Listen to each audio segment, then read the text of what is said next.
दोस्तों, अगर आप भी कर रहे हैं सिविल सर्विस की तैयारी तो प्रभात एग्जाम आपके लिए लेकर आए हैं इन न्यूज़ टॉपिक्स जो आपको आपकी परीक्षा में सफल होने में सहायक सिद्ध होगी।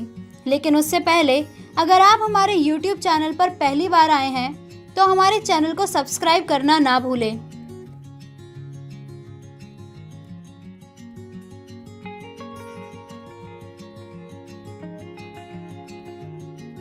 तो चलिए स्टार्ट करते हैं आज का इन न्यूज़ टॉपिक। सीलबंद लिफाफा न्याय प्रणाली।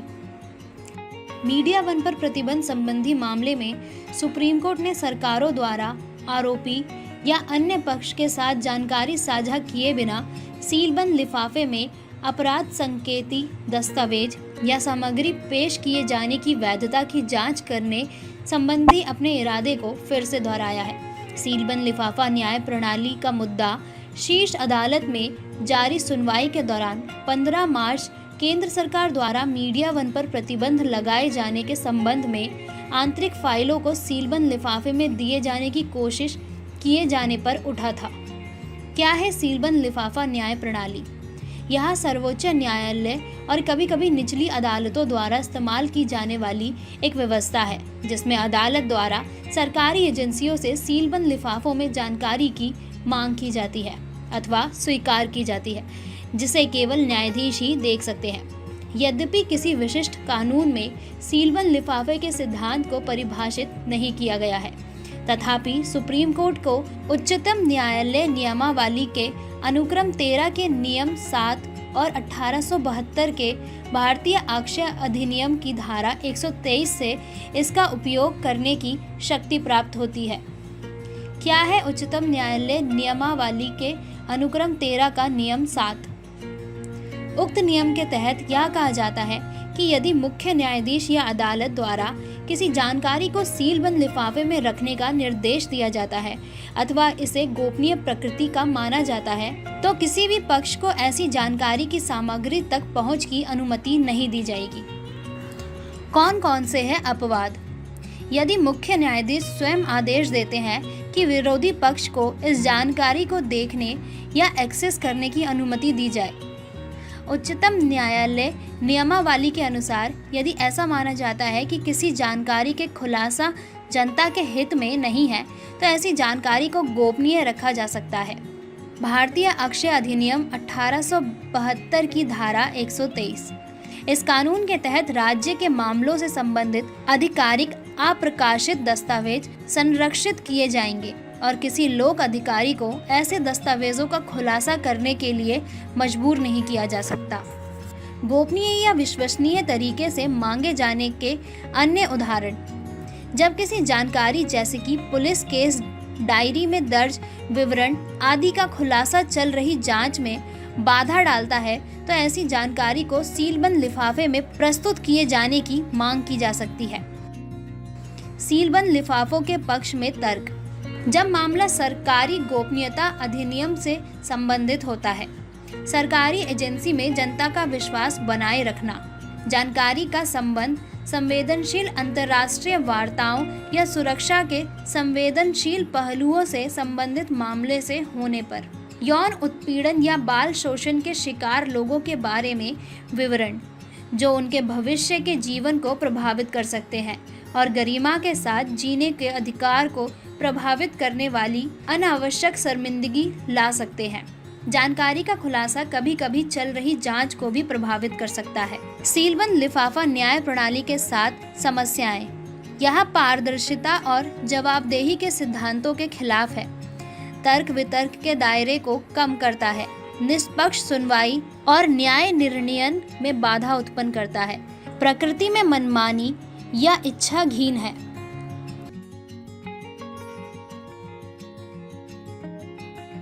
तो चलिए स्टार्ट करते हैं हम आज का इन न्यूज़ टॉपिक। गीगामेश समाधान। हाल ही में एस्ट्रोम ने भारत में 15 गांवों के साथ गीगामेश संपर्क समाधान नामक पायलट परियोजना शुरू करने के लिए दूरसंचार विभाग के साथ अनुबंध पर हस्ताक्षर किए हैं। एस्ट्रोम द्वारा विकसित गीगामेश ग्रामीण 4G बुनियादी ढांचे में भीड़भाड़ की चुनौतियों को संबोधित करेगा और उच्च तकनीक एवं सस्ती इंटरनेट कनेक्टिविटी प्रदान करेगा। क्या होता है गीगामेश? इस समाधान को एस्ट्रोम द्वारा विकसित किया गया है। स्टार्टअप को भारतीय विज्ञान संस्थान यानी IISc में कृत्रिम बुद्धिमत्ता यानी AI और robotic technology park technology innovation hub द्वारा समर्थन प्रदान किया गया है। यह एक नेटवर्क समाधान है जो वायरलेस रूप से फाइबर जैसी ब्लैक होल क्षमता प्रदान करेगा और 5G के लिए मार्ग प्रशस्त करेगा। यह दुनिया का पहला मल्टी बिम ई ब्रांड रेडियो है जो इन टावरों में से प्रत्येक को मल्टी GBPS थ्रीपुट डिलीवर करते हुए एक टावर से कई टावरों तक एक साथ संचार करने में सक्षम है। एक एकल गीगामेश डिवाइस 2+ GBPS क्षमता के साथ 40 लिंक प्रदान करता है जो 10 किलोमीटर की सीमा तक संचार कर सकता है। गीगामेश ई ब्रांड में कई पॉइंट टू पॉइंट संचार की सुविधा है, लागत कम करता है और सॉफ्टवेयर द्वारा संचालित होता है जिससे इसे दूरस्थ रूप से तैनात, रख रखाव और मरम्मत करना आसान हो जाता है। क्या है कृत्रिम बुद्धिमत्ता रोबोटिक्स टेक्नोलॉजी पार्क? आर्टपार्क भारतीय विज्ञान संस्थान यानी IISc बेंगलुरु द्वारा कृत्रिम बुद्धिमत्ता और रोबोटिक्स में प्रौद्योगिकी नवाचारों को बढ़ावा देने के लिए एक गैर लाभकारी फाउंडेशन है। आर्टपार्क के AI शोधकर्ताओं ने हेल्थ टेक स्टार्टअप निर्मयी हेल्थ एनालिस्टिक और इंडियन इंस्टीट्यूट ऑफ साइंस के सहयोग से एक्सरे सेतु भी विकसित किया है। एक्सरे सेतु एक ऐसा प्लेटफॉर्म है जो कुछ ही सेकंड में कोविड-19 के प्रति 98.86% संवेदनशीलता के साथ चेस्ट के एक्सरे की व्याख्या कर सकता है। आर्टपार्क ने आर्टपार्क इनोवेशन समिट का भी आयोजन किया जिसमें महत्वपूर्ण विषयों पर चर्चा करने के लिए उद्योग, शिक्षा और सरकार को एक छत के नीचे लाया गया, जिसमें ग्रामीण क्षेत्रों में अगली पीढ़ी की संचार व्यवस्था यानी कनेक्टिविटी कैसे बनाई जाए, भारत के लिए स्वास्थ्य कृत्रिम बुद्धिमत्ता यानी AI, भारत को ड्रोन से जोड़ना, भविष्य के लिए समावेशी शिक्षा तथा AI एवं अनुसंधान पारिस्थितिकी तंत्र का निर्माण। इसके अलावा उन्होंने भारतीय सेना के एक मानव सहित जमीनी वाहन यानी UGV के प्रयोग के लिए भाग लिया और भारत के एकमात्र लेग्ड रोबोटिक डॉग का भी प्रदर्शन किया। कौन से हैं AI के उपयोग के अन्य क्षेत्र? पुलिसिंग के क्षेत्र में AI की मदद से केंद्र डेटाबेस के साथ चेहरे के मिलान, अपराध के पैटर्न के अनुमान और CCTV फुटेज के विश्लेषण द्वारा संदिग्धों की पहचान की जा सकती है। सरकार सभी रिकॉर्ड यानी विशेष रूप से अपराध रिकॉर्ड का डिजिटलीकरण कर रही है और इसे CCTNS नामक एक ही स्थान पर एकत्रित भी कर रही है, जहां किसी अपराधी या संदिग्ध की तस्वीरों, बायोमेट्रिक्स या आपराधिक इतिहास सहित सभी डेटा उपलब्ध है। कृषि के क्षेत्र में AI कृषि डेटा का विश्लेषण करने में मदद करता है। किसान अपने निर्णयों को बेहतर ढंग से सूचित करने के लिए मौसम की स्थिति, तापमान, पानी के उपयोग या अपने खेती से एकत्रित मिट्टी की स्थिति जैसे कारकों का विश्लेषण कर सकते हैं। कृषि में अधिक सटीकता लाने हेतु पौधों में बीमारियों, कीटों और पोषण की कमी आदि का पता लगाने के लिए कृषि AI तकनीकों का उपयोग किया जाता है। AI सेंसर्स खरपतवारों की पहचान कर सकते हैं तथा फिर उनकी पहचान के आधार पर उपयुक्त खरपतवार नाशक का चुनाव कर उसे क्षेत्र में सटीक मात्रा में खरपतवार नाशक का छिड़काव कर सकते हैं। शिक्षा के क्षेत्र में इलेक्ट्रॉनिक्स और सूचना प्रौद्योगिकी मंत्रालय ने इस साल अप्रैल में युवाओं के लिए जिम्मेदार AI कार्यक्रम लॉन्च किया था, जिसमें सरकारी स्कूलों के 11,000 से अधिक छात्रों ने AI में बुनियादी पाठ्यक्रम पूरा किया। केंद्रीय माध्यमिक शिक्षा बोर्ड ने स्कूली पाठ्यक्रम में AI को एकीकृत किया है ताकि यह सुनिश्चित किया जा सके कि छात्रों को डेटा साइंस, मशीन लर्निंग और आर्टिफिशियल इंटेलिजेंस का बुनियादी ज्ञान व कौशल हो। स्वास्थ्य के क्षेत्र में सटीक दवाओं में AI का अनुप्रयोग फायदेमंद हो सकता है। यह भविष्यवाणी करना कि विभिन्न रोग विशेषताओं और उपचार संदर्भ के आधार पर रोगी पर कौन से उपचार प्रोटोकॉल सफल होने की संभावना है। NLP सिस्टम रोगियों से संबंधित नैदानिक नोटों का विश्लेषण कर सकता है, रिपोर्ट तैयार कर सकता है, रोगी की बातचीत को ट्रांसक्रिप्ट कर सकता है और AI संवादों का संचालन कर सकता है। तो चलिए स्टार्ट करते हैं हम आज का in news topic. Natural farming, महत्व, चुनौतियां व भविष्य। हाल ही में प्रधानमंत्री ने एक नेचुरल फार्मिंग सम्मेलन को संबोधित किया, जहां उन्होंने किसानों से प्राकृतिक खेती को अपनाने का आग्रह किया। क्या होती है नेचुरल फार्मिंग? इसे रसायन मुक्त कृषि और पशुधन आधारित के रूप में परिभाषित किया जा सकता है। कृषि पारिस्थितिकी के मानकों पर आधारित यह एक विविध कृषि प्रणाली है जो फसलों, पेड़ों और पशुधन को एकीकृत करती है, जिसमें कार्यात्मक जैव विविधता के इष्टतम उपयोग की अनुमति मिलती है। यह मिट्टी की उर्वरता और पर्यावरणीय स्वास्थ्य को बढ़ाने तथा ग्रीन हाउस गैस उत्सर्जन को कम करने या न्यून करने जैसे कई अन्य लाभ प्रदान करते हुए किसानों की आय बढ़ाने में सहायक है। कृषि के इस दृष्टिकोण को एक जापानी किसान और दार्शनिक मासानोबु फुकुओका ने 1975 में अपनी पुस्तक द वन स्ट्रॉ रेवोल्यूशन में पेश किया था। भारत में परंपरागत कृषि विकास योजना यानी PKVY के तहत प्राकृतिक खेती को भारतीय प्राकृतिक कृषि पद्धति कार्यक्रम यानी BPKP के रूप में बढ़ावा दिया जाता है। भारतीय प्राकृतिक कृषि पद्धति कार्यक्रम का उद्देश्य बाहर से खरीदे जाने वाले आदानों के आयात को कम कर पारंपरिक स्वदेशी प्रथाओं को बढ़ावा देना है। नेचुरल फार्मिंग का महत्व, इसे रोजगार बढ़ाने और ग्रामीण किसान के साथ एक लागत प्रभावी कृषि पद्धति माना जाता है। इसमें उत्पादन लागत न्यूनतम है। चूंकि प्राकृतिक खेती में किसी भी सिंथेटिक रसायन का उपयोग नहीं किया जाता है, इसलिए स्वास्थ्य जोखिम और खतरे का भय नहीं रहता। साथ ही भोजन में उच्च पोषक तत्व होने से यह बेहतर स्वास्थ्य लाभ प्रदान करती है। प्राकृतिक खेती अगाध उद्यमों, मूल्यवर्धन, स्थानीय क्षेत्रों में विपणन आदि के कारण रोजगार सृजन करती है। प्राकृतिक खेती में अधिशेष का गांव में ही निवेश किया जाता है। चूंकि इसमें रोजगार सृजन की क्षमता है, जिससे ग्रामीण युवाओं का पलायन रुकेगा। यहाँ बेहतर मृदा जीव विज्ञान, बेहतर कृषि जैव विविधता और बहुत छोटे कार्बन एवं नाइट्रोजन पदचिह्नों के साथ जल का अधिक न्याय संगत उपयोग सुनिश्चित करती है। यह पर्यावरण संरक्षण की दृष्टि से भी उचित है। कृषि प्रणाली में पशुधन का एकीकरण प्राकृतिक खेती में महत्वपूर्ण भूमिका निभाता है और पारिस्थितिकी तंत्र को बहाल करने में मदद करता है। जीवामृत और बीजामृत जैसी पर्यावरण के अनुकूल जैव आदान गाय के गोबर एवं मूत्र तथा अन्य प्राकृतिक उत्पादों से तैयार किया जाते हैं। यहाँ बेहतर मृदा जीव विज्ञान, बेहतर कृषि जैव विविधता और बहुत छोटे कार्बन एवं नाइट्रोजन पदचिह्नों के साथ जल का अधिक न्यायसंगत उपयोग सुनिश्चित करती है। नेचुरल फार्मिंग मौसम की चरम सीमाओं के खिलाफ फसलों को लचीलापन प्रदान करके किसानों पर इसका सकारात्मक प्रभाव प्रदर्शित करता है। नेचुरल फार्मिंग से संबंधित चुनौतियां, सिक्किम में जैविक खेती में परिवर्तन के बाद पैदावार में कुछ गिरावट देखी गई है। कुछ वर्षों बाद भी शून्य बजट प्राकृतिक खेती यानी ZBNF के उत्पादन में गिरावट के चलते कई किसान पारंपरिक खेती में लौट आए हैं। जीरो बजट नेचुरल फार्मिंग ने निश्चित रूप से मृदा की उर्वरता को बनाए रखने में मदद की है, जबकि उत्पादकता और किसानों की आय बढ़ाने में इसकी भूमिका अभी तक निर्णायक नहीं है।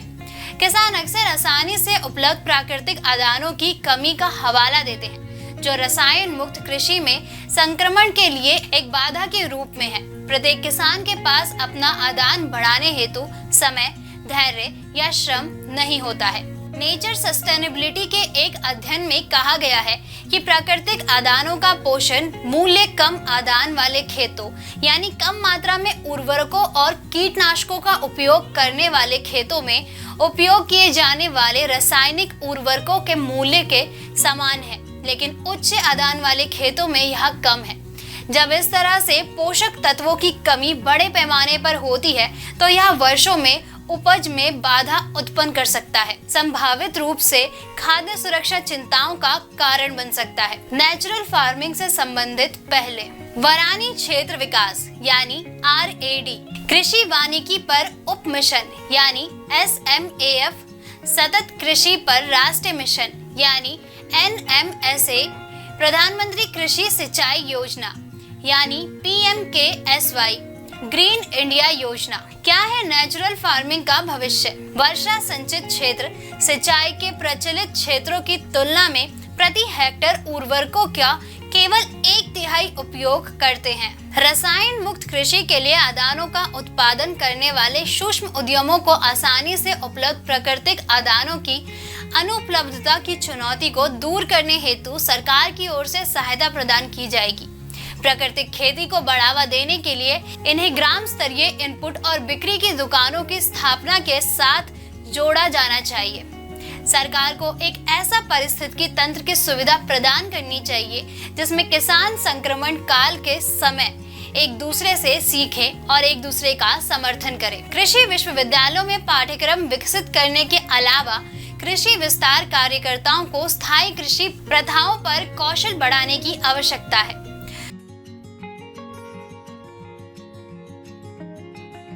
तो चलिए स्टार्ट करते हैं हम आज का इन न्यूज टॉपिक। हर घर तिरंगा राष्ट्रीय अभियान। केंद्र सरकार ने 15 अगस्त को हर घर झंडा अभियान शुरू करने का फैसला किया है, जिसके तहत स्वतंत्रता दिवस पर लोगों को अपने घरों पर राष्ट्रीय ध्वज फहराने के लिए प्रोत्साहित किया जाएगा। यह पहल आजादी का अमृत महोत्सव का एक हिस्सा होगी, जो भारत की आजादी के 75 साल पूरे होने के जश्न के रूप में मनाई जाएगी। संस्कृति मंत्रालय इस महीने भारत के 75वें स्वतंत्रता दिवस के अवसर पर हर घर तिरंगा अभियान शुरू करेगा। अभियान के तहत 11 से 17 अगस्त 2022 तक सभी नागरिकों को स्वतंत्रता सप्ताह के दौरान अपने घरों में तिरंगा फहराने के लिए प्रोत्साहित किया जाएगा। क्या है हर घर तिरंगा अभियान? अधिकारी ने कहा कि भारतीय राष्ट्र ध्वज पूरे राष्ट्र के लिए एक राष्ट्रीय गौरव का प्रतीक है और राष्ट्र के लोगों को ध्वज का पूरा सम्मान करना चाहिए। उन्होंने कहा, पहल जनता को अपने घरों में राष्ट्रीय ध्वज फहराने के लिए प्रेरित करेगी। पहल के पीछे का विचार लोगों के दिलों में देशभक्ति की भावना को जगाना है। हर घर तिरंगा अभियान और मंत्रालय अभियान के लक्ष्यों को आगे बढ़ाने के लिए सभी संसाधन, आवास और शहरी विकास विभागों और नगर निकायों और पंचायती राज संस्थानों सहित स्थानीय निकायों को जुटाने के लिए राज्य सरकारों से मदद मांगेंगे। संस्कृति मंत्रालय ने कहा, हर घर तिरंगा अभियान को बढ़ावा देने में सक्रिय भूमिका निभाने के लिए सभी जनप्रतिनिधियों की गिनती और अभियान के बारे में जागरूकता फैलाकर और दूसरों को अपने घरों में झंडा फहराने के लिए प्रोत्साहित करके इसे सफल बनाया जाएगा। यह अभियान संस्कृति मंत्रालय द्वारा आजादी के अमृत महोत्सव के अंतर्गत शुरू किया जाएगा।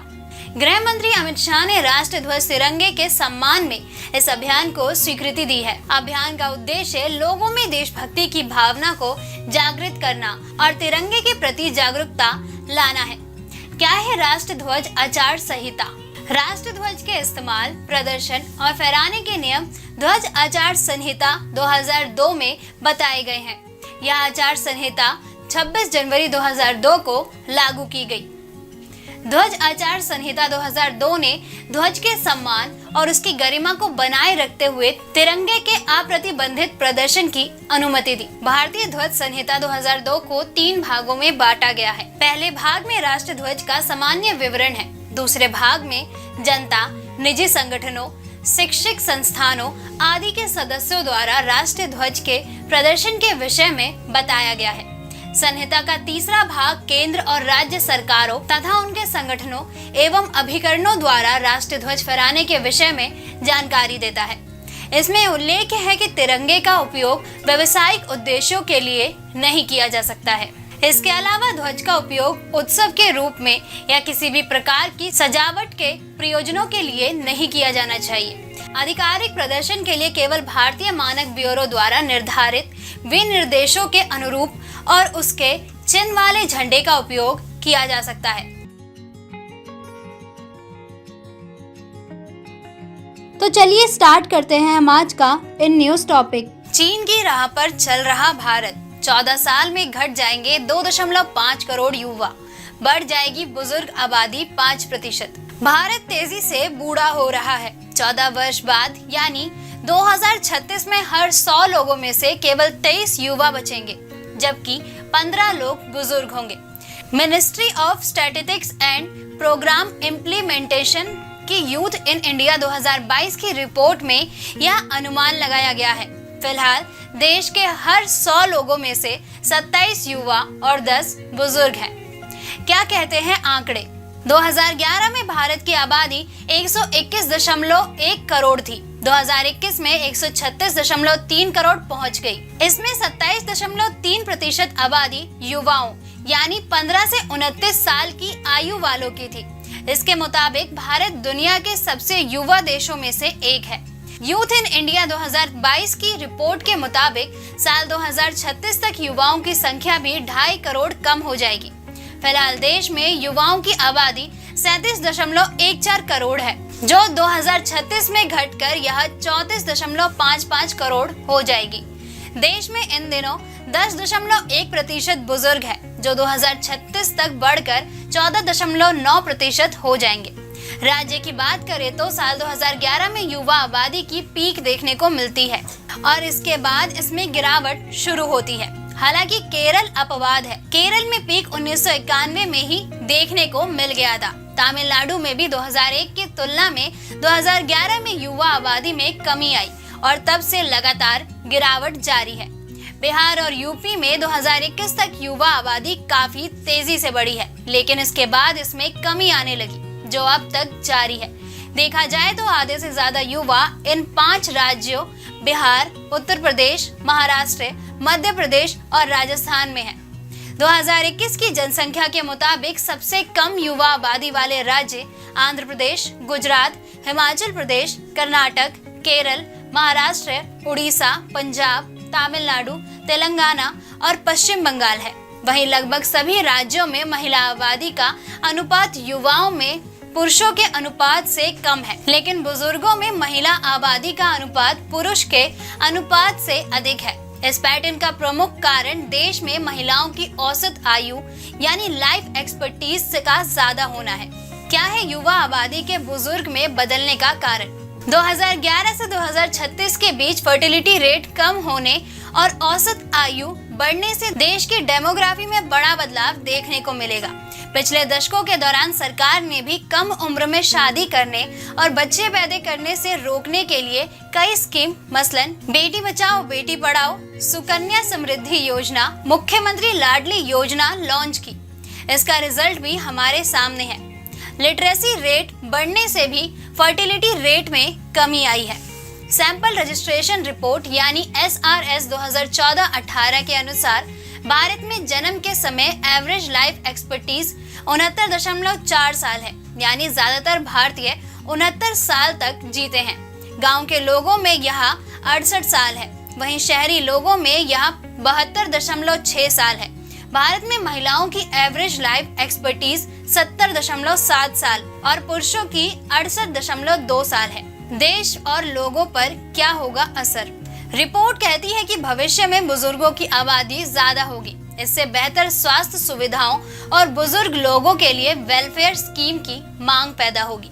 एक्सपर्ट्स भी कहते हैं कि बुजुर्गों की आबादी में बढ़ने से सोशल सिक्योरिटी का भी दबाव बढ़ेगा, यानी प्रति एक इंसान पर डिपेंडेंसी ज्यादा होगी। इसलिए सरकार को अगले 4 से 5 सालों में जॉब क्रिएशन में तेजी लानी होगी। सामाजिक सुरक्षा के मामले में भारत दुनिया के दूसरे देशों से काफी पीछे है। यहाँ बुजुर्गों की देखभाल की संस्थागत व्यवस्था की कमी है। देश की 70% आबादी को ही किसी न किसी रूप में सामाजिक सुरक्षा हासिल है।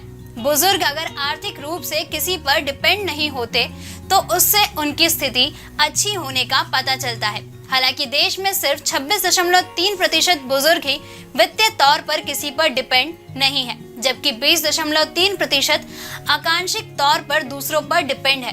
देश की 53.4% बुजुर्ग आबादी आर्थिक सुरक्षा के लिए पूरी तरह बच्चों पर डिपेंड है।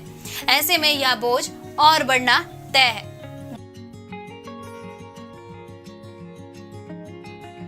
तो चलिए स्टार्ट करते हैं हम आज का इन न्यूज टॉपिक। आचार्य प्रफुल्ल चंद्र राय। हाल ही में संस्कृति मंत्रालय ने दिल्ली में रसायन विज्ञान विभाग में रसायनज्ञ और स्वतंत्र सेनानी के रूप में आचार्य प्रफुल्ल चंद्र राय के योगदान पर 2 दिवसीय अंतर्राष्ट्रीय सम्मेलन का आयोजन किया।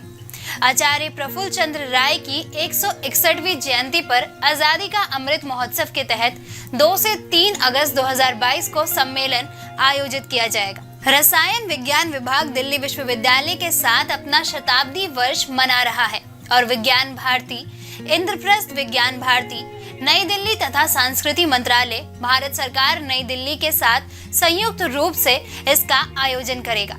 अंतर्राष्ट्रीय सम्मेलन का क्या है उद्देश्य? समाज में आचार्य प्रफुल्ल चंद्र राय की विरासत और योगदान का विस्तार करना, जिसका उद्देश्य इसके महत्व के साथ साथ प्राचीन रसायन विज्ञान के बारे में सामान्य जागरूकता व पृष्ठभूमि को बढ़ाना है। यहाँ अप्रत्याशित है कि सरकार वर्ष 1980 के दशक की पारंपरिक अवधारणा से शिक्षा प्रणाली को अद्यतन कर रही है, ताकि भारत की परंपराओं और मूल्य प्रणालियों पर निर्माण करते हुए SDG 4 सहित 21वीं सदी की शिक्षा के आकांक्षी लक्ष्यों के साथ संरेखित किया जा सके। आचार्य प्रफुल्ल चंद्र राय एक प्रसिद्ध भारतीय वैज्ञानिक और शिक्षक थे तथा आधुनिक भारतीय रासायनिक शोधकर्ताओं में से एक थे। इन्हें भारतीय रसायन विज्ञान के पिता के रूप में जाना जाता है। मूल रूप से एडिनबर्ग विश्वविद्यालय में प्रशिक्षित उन्होंने कई वर्षों तक कलकत्ता के प्रेसिडेंसी कॉलेज और फिर कलकत्ता विश्वविद्यालय में काम किया। उन्होंने वर्ष 1895 में स्थिर यौगिक मर्क्यूरस नाइट्राइड की खोज की। ब्रिटिश सरकार ने सबसे पहले उन्हें भारतीय साम्राज्य का साथी की शाही उपाधि से सम्मानित किया और फिर वर्ष 1919 में नाइटहुड से वर्ष 1920 में उन्हें भारतीय विज्ञान कांग्रेस का अध्यक्ष चुना गया। एक राष्ट्रवादी के रूप में वह चाहते थे कि बंगाली उद्यम दुनिया में आए। उन्होंने खुद Bengal chemical and pharmaceutical works नामक एक केमिकल फर्म की स्थापना करके एक मिसाल कायम की। वह एक सच्चे तर्कवादी थे और पूरी तरह से जाति व्यवस्था व अन्य तर्कहीन सामाजिक व्यवस्था के खिलाफ थे। उन्होंने अपनी मृत्यु तक समाज सुधार के इस कार्य को जारी रखा। 2 अगस्त 1961 को उनकी जयंती मनाने के लिए भारतीय डाक द्वारा उन पर एक डाक टिकट जारी किया गया था। दोस्तों, अगर आपको हमारा ये वीडियो पसंद आया हो तो इसे अपने दोस्तों के साथ भी जरूर शेयर करें और अगर आपके पास हमारे लिए कोई भी सवाल है तो उसे कमेंट में लिख के हमें जरूर बताएं। अपनी तैयारियों को और अच्छा करने के लिए आप डिस्क्रिप्शन में दिए गए हमारे टेलीग्राम लिंक की मदद से हमसे जुड़ सकते हैं। जल्द ही आपसे फिर मुलाकात होगी एक नए टॉपिक पे एक नई वीडियो के साथ। तब तक के लिए नमस्कार।